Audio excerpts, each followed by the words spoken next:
Hello everyone, you all are welcome on my channel. KF Titrator is the topic of this video. In this video, you will get to see introduction, principle, types, working procedure and advantages of Carl Fisher Titrator. So let's start the video. First of all, we'll talk from Carl Fisher Titrator introduction. Carl Fisher titrator was developed in 1935 by German chemist Carl Fischer and the apparatus used in determination of water content which is present in any substance. Okay जो Karl Fisher टाइट्रेटर है वो develop हुआ था 1935 में. उसे develop किया था German chemist Karl Fisher ने. ठीक है. और जो ये अपरेटस है ये यूज़ किया जाता है वाटर कंटेंट की डिटर्मिनेशन में.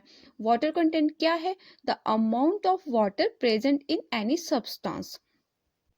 किसी भी सैंपल और मटेरियल. ओके. मटेरियल में आप एग्जांपल ले लीजिएगा किसी भी रॉ मटेरियल या क्रूड ड्रग का. अगर उसके अंदर वाटर कंटेंट और मॉइस्चर कंटेंट प्रेजेंट है तो उसे डिटरमाइन किया जाएगा कार्ल फिशर टाइट्रेटर के थ्रू. ओके. और उसमें जो वाटर कंटेंट होगा उसे डिटेक्ट किया जाता है in term of percentage. Next हम बात करते हैं कार्ल फिशर टाइट्रेशन क्या है. तो it is a redox reaction which uses the consumption of Karl Fischer reagent to measure the amount of water in a sample. It is the reference method for water determination because of its specificity, accuracy and speed of measurement, and it takes place in organic solvent. जो Karl Fischer titration redox reaction है और जिसे कि carry किया जाता है organic solvent में. Organic solvent जो इसमें यूज़ किए जाते हैं वो या तो ड्राइड मिथेनॉल यूज़ किया जाएगा या इथेनॉल यूज़ किया जाएगा. और इस टाइट्रेशन में क्या होता है, ये कंज्यूम करते हैं कार्ल फिशर रिएजेंट को और उसकी हेल्प से ये वाटर कंटेंट को डिटरमाइन करता है which is present in any sample. और ये जो मेथड है वाटर डिटर्मिनेशन का ये मोर स्पेसिफिक है, एक्यूरेट है और इसकी जो स्पीड ऑफ मेजरमेंट है वो काफ़ी ज़्यादा हाई है. नेक्स्ट बात करते हैं इसके प्रिंसिपल की. तो प्रिंसिपल क्या है कार्ल फिशर टाइट्रेशन का? It is based on a Bunsen reaction between sulphur dioxide and iodine in a aqueous medium. Okay. Iodine और सल्फर डाइऑक्साइड के बीच में एक बंसन रिएक्शन होगी जो कि आपके एक्वस मीडियम में होगी और the reaction run in a alcohol solution containing a base which consume the sulphur dioxide and hydro iodic acid produced.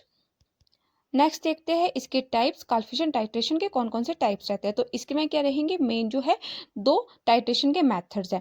First है वॉल्यूमेट्रिक कार्ल फिशर टाइट्रेशन. इसमें क्या रहेगा, solution having known concentration of iodine with the mean of an electric burette added into the sample and water content is calculated on the basis of amount of iodine consumed by sample.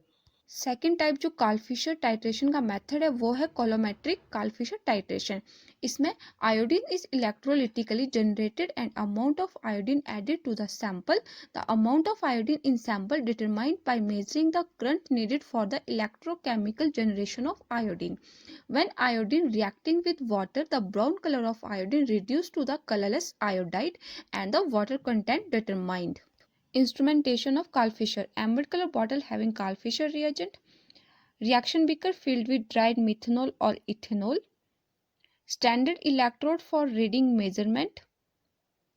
And the burette having a 10 ml of capacity.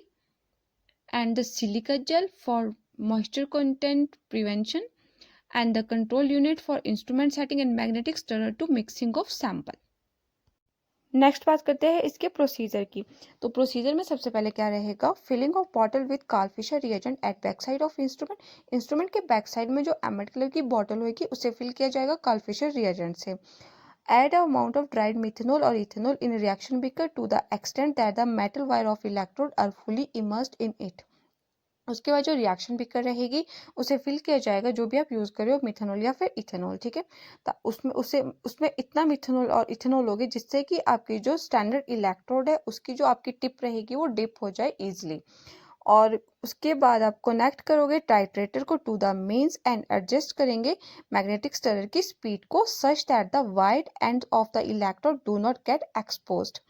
और सबसे पहले हम जो भी आप methanol या ethanol लोगे उसकी न्यूट्रलाइजेशन करोगे by adding Karl Fischer reagent in it. और उसके बाद जब आपकी मिथेनॉल की प्रॉपर न्यूट्रलाइजेशन हो जाएगी। उसके बाद आप उसमें स्टैंडर्ड यूज़ करोगे। स्टैंडर्ड जो इसमें रहेगा वो आप डायसोडियम टार्ट्रेट यूज़ करोगे, जिसके कि एज पर आईपी जो आपका अमाउंट रहेगा वो 150 mg टू 350 mg रहेगा। ओके, इस स्टैंडर्ड की हेल्प से आप क्या कर सकते हो, इसमें जो नॉर्मेलिटी को कैलकुलेट कर सकते हो, फाइंड आउट कर सकते हो। और after that add a amount of sample as per their monograph. जब एक बार आपके पास नॉर्मेलिटी आ जाएगी, उसके बाद आप इसमें अपना सैंपल लोगे, जितना भी आपके सैंपल की क्वांटिटी उसके मोनोग्राफ पे गिवन होगी। और उसके बाद आप वाटर कंटेंट कैलकुलेट करोगे by using the formula percentage of water content is equal to Karl Fischer volume used in ml into normality into 100 upon sample weight in mg। Okay, ये जो formula रहेगा ये रहेगा आपका जो भी वाटर कंटेंट या मॉइस्चर कंटेंट की डिटर्मिनेशन के लिए यूज किया जाएगा। नेक्स्ट देखते हैं इंस्ट्रूमेंट की क्या क्या रिक्वायरमेंट रहती है, किस तरह की इसकी कंडीशंस रहती है। तो इसमें जो कार्ल फिशर रिएजेंट यूज़ किया जाता है वो it is used as an titrant, और द कॉम्पोजिशन जो इसकी रहेगी रिएजेंट की वो सल्फर डाइऑक्साइड रहेगा, आयोडीन रहेगा और आपका बेस रहेगा। बेस में क्या रहेगा, पिरिडिन, और in case of pyridine imidazole या फिर पाइपिरिडिन यूज़ किया जाता है। और जो सॉल्वेंट यूज़ किया जाता है उसमें ड्राइड मिथेनॉल या इथेनॉल यूज़ किया जाता है, और ये सॉल्वेंट यूज़ किया जाता है फॉर मिक्सिंग और to dissolve the sample in it.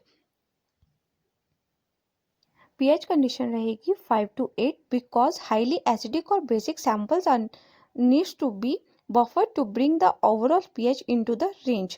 और कैलिब्रेशन जो होती है इंस्ट्रूमेंट की वो होती है डाइसोडियम टार्ट्रेट से as per IP 150 mg to 350 mg used in instrument calibration and normality found to be not less than 5.5। तो ये थी इसकी जो इंस्ट्रूमेंट रिक्वायरमेंट्स या कंडीशंस थी। नेक्स्ट बात करते हैं इसके एडवांटेजेस की। High accuracy and precision, selectivity for water, small sample quantity required, easy sample preparation, short analysis duration, nearly unlimited measuring range which is 1 ppm to 100, suitability for automation. So the video ends right here. I hope you liked the video. For more pharmacy updates, subscribe the channel. Thank you.